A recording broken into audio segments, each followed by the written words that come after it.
Накратко, това се разказва. Нали? И няма да обяснявам като цяло за сезоните и така нататък, защото аз вече имам едно видео за клиниките и черния котарак, което може да погледнете, евентуално след това видео, но какво става след 5-ти сезон? Буквално най-накрая господин Агресте е победен, който е главният антагонист. И финала мисля да кажа просто, че беше уникален, понеже буквално той включва сделка с Калинката и черния котарак, по-скоро с Калинката, тъй като както знаем, носителя на пръстена на черната котка е неговият син. Той през цялото време се е бил срещу сина си и така нататък. И помоли Калинката, която е гачето на Едина в крайна сметка, най-накрая, да не му казва, че той е Хокмот.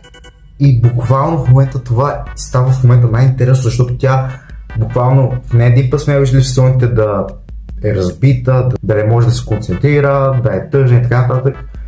И сега е притисната цял живот да си мълчи за това, което всъщност направи неговия баща. И пред целия свят тя го показва като един герой, който помогне да се победи Хокмот. Обаче, цитирам, не успяха да разберат кой е Хокмот, само да го отстранят за винаги. И окей, това е края на 5 сезон, нали? Обаче, какво става тук? Идва още един филм, между другото аз съм гледал всичките филми на Клиниките и черния котарак, без един, който скоро ще го гледам, но съм гледал, нали, в Шанхай, Нью Йорк и такива. И този, който го даваха за предстоящия 6 сезон историята му и така нататък, беше уникален филм. В него виждаме, че се появява нов злодей, по-скоро жена. Здравей, госпожо. Прощавай за нахалството, но усещам много голямо раздразнение.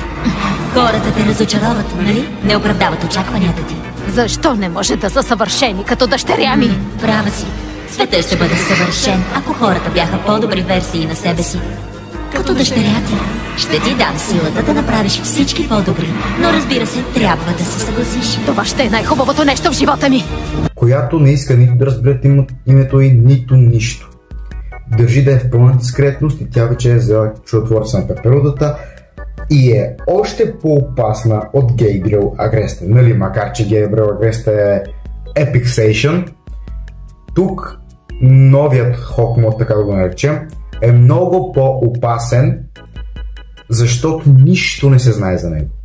И буквално в края на филма ни показват 6-ти сезон и 7-ми. Между другото, анимацията за сега е потвърдено, че ще има 7 сезона. 7 сезона от главната история. Може и да се продължи към 10 сезона, но това още не е гарантирано. Но